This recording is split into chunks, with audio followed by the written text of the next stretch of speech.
Funding for To the Contrary provided by the E. Rhodes and Leona B. Carpenter Foundation, the Park Foundation, and the Charles A. Freoff Foundation. I was assaulted by one of my colleagues.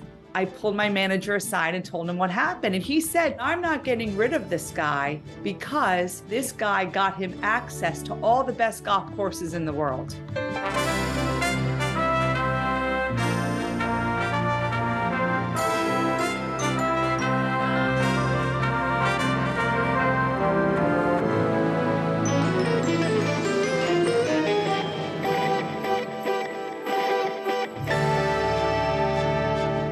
Hello, I'm Bonnie Urbay. Welcome to the Contrary, a discussion of news and social trends from diverse perspectives. This week, there's no disagreement about the fact that Wall Street has a woman problem, but just how bad is it?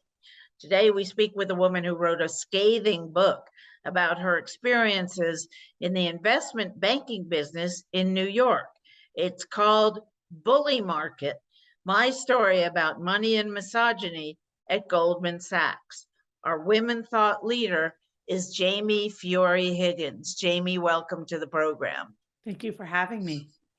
So you have some pretty nasty stories and pretty stories of incredibly immature acts by men on Wall Street who you would think would be a little bit older than 12 or 13, but they certainly don't act it in your book. Yeah, you'd be surprised at a place where it's so competitive. They say it's harder to get a job at Goldman Sachs than to get into Harvard. But yet a lot of the behavior reminds me of the stories my two 13-year-old daughters bring home from middle school. So a lot of that kind of, I call it the white noise of Wall Street, that kind of constant misogyny and gender discrimination started on my first few days when the gentleman on the desk I worked with built a spreadsheet graphing all the new hire women based on their physical attributes, their breast size, the length of their legs. So although in all the marketing materials, they made it sound like it was going to be this very professional place, I learned very quickly it was very much like a locker room. Now, you describe yourself in the book as an ingenue from Bryn Mawr, a prestigious women's school, who had no idea what she was getting herself into. So I went to a women's college, Bryn Mawr College, outside of Philadelphia. You can imagine a women's college. It's a world where you're told you can be anything, you can go anywhere. When I graduated, I didn't want to go into Wall Street. I actually wanted to become a social worker. I had had a childhood with a lot of physical health issues and really benefited from supportive social workers, and I wanted to pay that forward. But my parents had some other plans. They were children of immigrants and had really gotten themselves out of the poverty they were born into the middle class, and they really expected me and my siblings to kind of continue that. Every generation must do better is something my mom always told me. So the directive was, Bryn Mawr was expensive. You need to get the best paying job possible. And in 1998, that was Wall Street. It's still, even in a down market, it's still Wall Street overall, right? I would say so. Tech has certainly had its boom. Actually, there was a tech boom pretty soon after I started Goldman with all the .coms, and certainly, tech is a big push today with money, but it's really hard to compete with the compensation structure of Wall Street. I have to ask this question. I don't mean to be critical, but how much of an ingenue were you? It's like I went to Barnard, which is also was at the time a women's college within a co-ed university, but I knew about bad behavior of men that in journalism. It's was, and I assume still is, pretty bad despite the Me Too movement. How could you not have heard or had some inkling of the abuse you were going to suffer? I certainly had heard about it on Wall Street.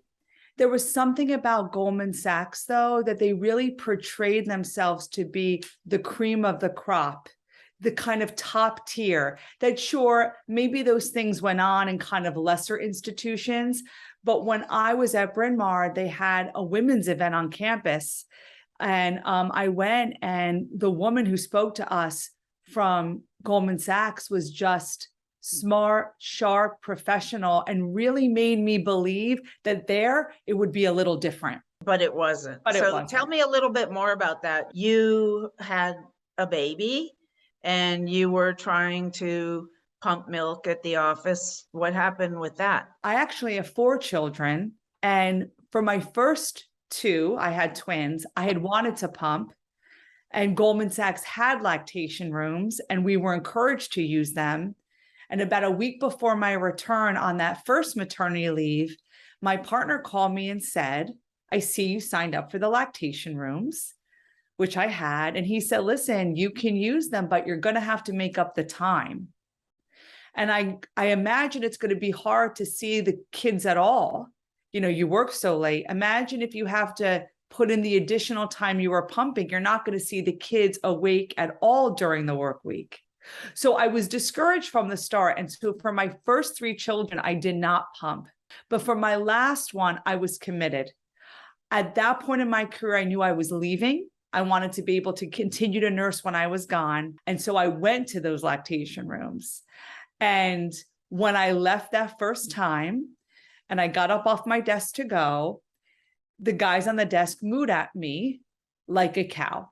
And when I came back to the desk later on, they would leave me little gifts like cartons of milk and little stuffed animal cows. One of the themes I really want to highlight in my book is the fact that not only this stuff happens, but it happens with a backdrop of policies that say the opposite, meaning it's a firm that says, we want you to pump. We have state-of-the-art lactation rooms. We have 24-hour lactation consultants, but yet either you're discouraged from the start, like I was with my first kids, or when you actually use it, you're tormented. And it's that dichotomy between what they portray themselves to be and what really happens. Does Goldman not have an HR department you could have gone to and pointed out these antics, so to speak, and gotten these guys in trouble, or at least shut them up for a while? In my story, I worked there 18 years. So there's a lot of things that happened.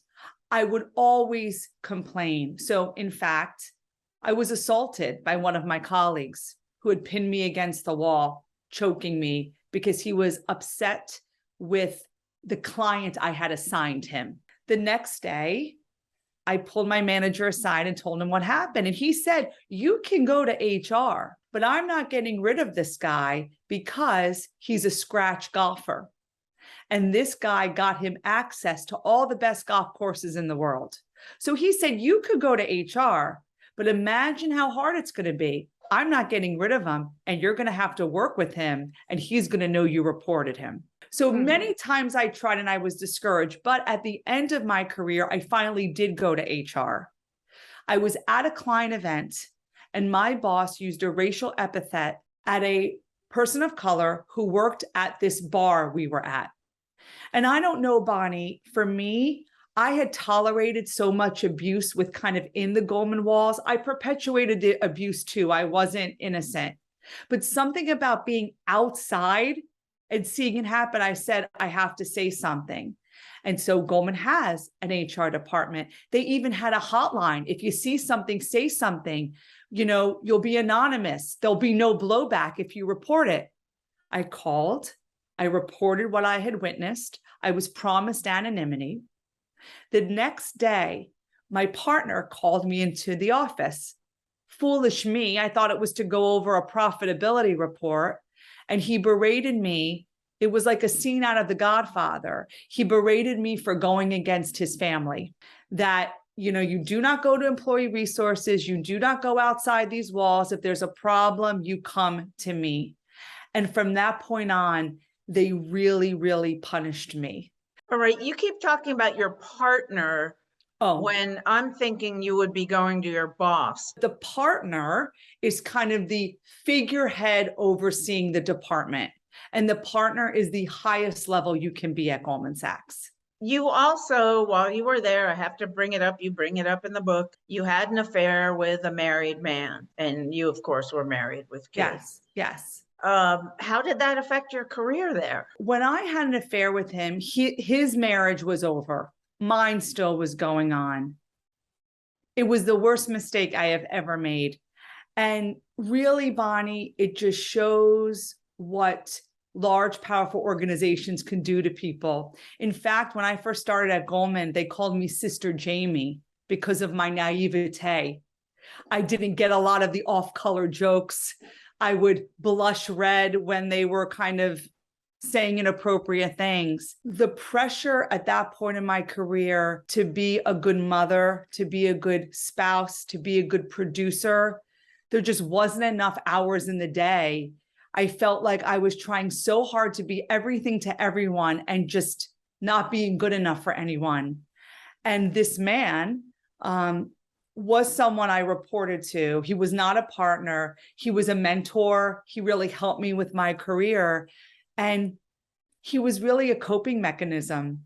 Here I was strung out. He offered me an opportunity to have someone listen to me. He advised me on work.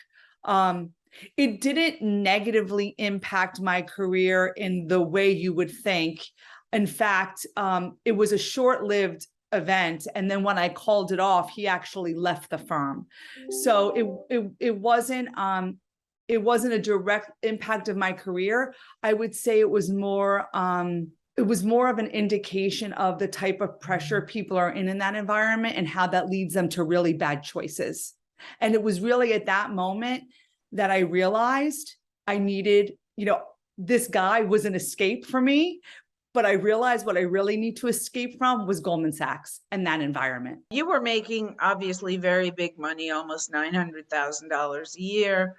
Some women would say, I don't really feel sorry for you, and you're making, or it's hard to feel sorry for somebody who just has a bachelor's degree and is making that kind of money. I totally get that. And I appreciate that. What I would say is I did make a lot of money. And that's why I put up with so much for so long, because coming from my background, in fact, Bonnie, on my way to work every day, I used to pass the Jordache factory. And I would see people with their paper lunch sacks walking in every day. And I would say, how could you complain? You're so lucky. But what I would say is that the men made a lot more than the women, and they had to deal with a lot less to do it. So even though the numbers are large, on a relative basis, there's a huge pay disparity at that firm that I witnessed myself as a manager, and I have a real issue with that. But you didn't sue them over it. So I actually did at one point go to a lawyer because I was really trying to figure out my options. And he told me that Goldman Sachs lawyers were the best and brightest in the world, and that I would never be able to beat Goldman Sachs. And that maybe I would bring a suit and maybe I would get a little money, but it would damage my reputation so much that his advice to me was to put up with it as long as I could and leave. And so that's what I did. But you're not in finance anymore, are you? I am Obviously, not. you wrote this book, and No, I am not. I am not. And I'll tell you, the biggest thing that Goldman Sachs did to me was, for years, Bonnie, they would say, not just to me, to everyone, on the first day of work, the head of the orientation program said, welcome to Goldman Sachs, home of the most paranoid and insecure people in the world, because that's what it takes to put up with that environment. I spent all those years there, Bonnie, because I believed the lies they told me, that I was nothing without them, that I was nothing without their money. In fact, one year after that big bonus was paid, where they tell you you're wonderful and they pay all this money, my partner, my boss, handed me and my colleagues bananas, literal bananas out of a basket, saying, this is to remind you, you are all monkeys in my book, and I can replace you in a second. And there's a line out the door of people who will take your place. So so much of why I stayed there was they really made me feel like I would never make money anywhere else again. And it's almost like a Jedi mind trick that they want to trick you. And so I felt like I was a prisoner there. The irony was the door wasn't locked. I was able to leave at any time. But it really shows what large, powerful institutions, how they can wield influence over individuals. And on that note, your book has been #1 on the financial services book list of bestsellers. Why do you think that's going on? And do you think it's having an impact? Since the publication of the book, which is a month and a few days ago, I have gotten close to 300 individual notes from people telling me how much my story resonates. And it's not just people on Wall Street. It is a lot of women in other male-dominated industries. And it's men as well, because what I'm realizing is my story talks a lot about power and the, power dynamic. And you only need two people for a power dynamic. So I'm hearing from people who work at small businesses. And so I think my story transcends Wall Street. Yes, it's about Goldman Sachs. That's the setting because that's where I worked. But from the personal messages I'm getting for people telling me how much they see themselves in the story, I realize that it really transcends Wall Street and it's more just a commentary on corporate America. So you say you were not supportive of other women. First of all, why and why not? And has writing this book changed your attitude? I always wanted to be supportive of women, and I always started it that way. So a lot of women would come to me, so-and-so made a pass at me, so-and-so was inappropriate. I always consoled them and helped them. And I would start to advocate. And time again, I was basically told to choose my career over theirs. In fact, one of the women I mentored sued the firm. And my partner got a call from outside counsel saying, you're going to hear from outside counsel. They want to know what it's like to be a working woman in my department at Goldman Sachs. Surely you can't say anything negative about that. We're promoting you this year. So Bonnie, I'm ashamed to say, I didn't say anything. I was very successful at Goldman because of my head for numbers, my incredible work ethic, but also my ability to keep my mouth shut. And that's part of the reason why I wrote this book. On some level, I want to make amends because although I initially did the right things for these women, when push came to shove, I didn't. I believe it's because Goldman has a scarcity mindset with women. It's a zero-sum game. If I'm going to win, Bonnie, then you have to lose. We can't both win together. And because of that mindset, although like the real Jamie inside wanted to help, time and time again, I never really fully did it. I always did it to a point and then I walked away and I'm not proud of it. Let me ask you this. If you did complain about everything that happened to you, can a woman be successful at Goldman Sachs and still confront either the people who made passes at her or sent her, made fun of her or assaulted her? Can women who report those things continue to exist at the firm even now, many years after you left? I'm hopeful. That's the world I want to see. I have 3 children. 3 daughters, 4 children, 3 daughters. That's what I want to see for them. I think firms have a long way to go. And I think the first step is to address that scarcity mindset. Goldman, for example, is excellent. They'll say 50% of the women, 50% of their new hires are women. Awesome. Female partners are still less than 20%. Where do they go? We have to get these women to stick. And not only do we need this diversity representation, women, BIPOC, LGBTQ+ at the higher level, but across the organization. Because for me, again, I was a senior woman, but I wasn't bringing my sensibilities to the table. I was successful because I assimilated with the men in the corner office. I think if we really work on the pipeline of corporate America and have not only physical body representation, but also the empowerment that these women can speak up, I think we have a shot. But it's got to be more than just bringing them in the door. It's got to keeping those goals across from the new hire to the corner office to the C-suite. When the book came out, Goldman released a statement interestingly, to Fox News, saying that they have, guidelines and ways of dealing with these things, and that if you had gone to HR, whoever the protocol says you should go to, they would have been resolved and taken care of. What do you say to that? If you read the book, you'll see that I did go through those channels. And listen, Goldman Sachs can say whatever they want. They're obviously entitled to their statement. I just feel like I'm in a really good place now, Bonnie. For 18 years, I lived and breathed by what Goldman Sachs thought of me and didn't tell the truth in order to stay in the good graces of Goldman Sachs. And it feels really good now just to speak the truth, tell what happened. And it doesn't really matter what they think about my book or what they have to say anymore. What about the class action that's going to trial this year, early next year, against Goldman Sachs for many of the kinds of things that you talk about in the book? What do you expect to see come out of that trial? The interesting thing about that trial is it started in 2010 and it's going to go to trial in 2023.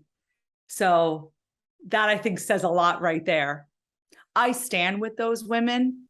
If you look at the Goldman Gender Case website, a lot of their claims are addressed in my book. And I'm hopeful and excited that these women are finally going to see their day in court after 13 years.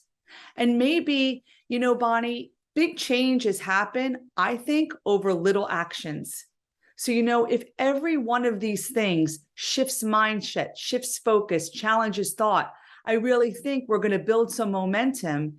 We've had all these amazing, Me Too, Black Lives Matter, all these amazing social justice movements. I want to ride that momentum. And I think my story, that class action lawsuit, I'm hopeful it's going to make things better for my daughters when they enter the workplace 10 plus years from now. But do you really believe that? Or do you, in your gut, do you think maybe not all men, obviously, but a large percentage of men just aren't ever going to change? I mean, they're, the guys at the firm who are still there from when you were there, they went through the Me Too movement. Do you think it changed their behavior? I really believe that if I had been assaulted at Goldman Sachs today, that wouldn't be tolerated. I think that guy would have been managed out really quickly. I think all these experiences, all these stories that are coming to light, I'm hoping it gets these companies to not just have these talking points, but actually in the epilogue of my book, I talk about things that you can actually do. Set retention goals at all levels amongst an organization. We have compliance officers at Goldman Sachs that are constantly walking the floors to make sure the SEC doesn't knock on our door with a fine. Why can't we have compliance officers who do stuff for culture issues? I really do think there's some low-hanging fruit that can be picked that could really change the corporate experience for people. And I think over time could make a difference. Is it going to happen overnight? No. But do I think it can happen over the next 10 years? Yes. And it was obviously worse, you discuss in the book as well, for people of color. Tell me about that. I am not a person of color, but as a manager, I saw time and time again, not treated with the respect they deserved, not given the opportunities they deserved. Same with the LGBTQ plus community. And again, I'm embarrassed to say, I kind of just let it happen. I would speak up from time to time, but I kind of let the machine just take over. So it's not just a woman's issue. It's anybody in that organization who is the other, if you will. Other than white, privileged white male. That's right. What about underprivileged white men, if there were any of them there? No, it's a great point. And in my story, I talk about a guy who is a white man, but, wanted to see his kids and wanted to leave early so he could spend time with his kids. And that was not appreciated. And his career suffered for it. One gentleman who I worked with, according to my partner, his career went downhill when he decided to start coaching his son's little league team. It's about assimilation to the values of the corner office. And that's why if we change some of those people in the corner office by having those retention goals, and again, it's not going to happen in 6 months, but if you have goals like that for 5 to 10 years out, then some of those things aren't going to happen. Well, thank you so much, Jamie Fiore Higgins. And please stay involved in the conversation with us on Twitter, on Facebook, on Instagram. And whether you agree or think to the contrary, please join us next time.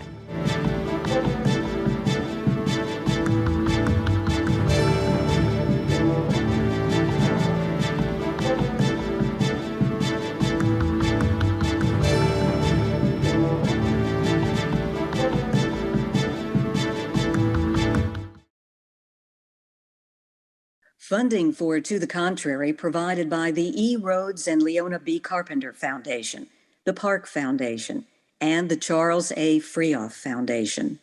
For a transcript or to see an online version of this episode of To the Contrary, please visit our PBS website at pbs.org/To the Contrary. Be more PBS.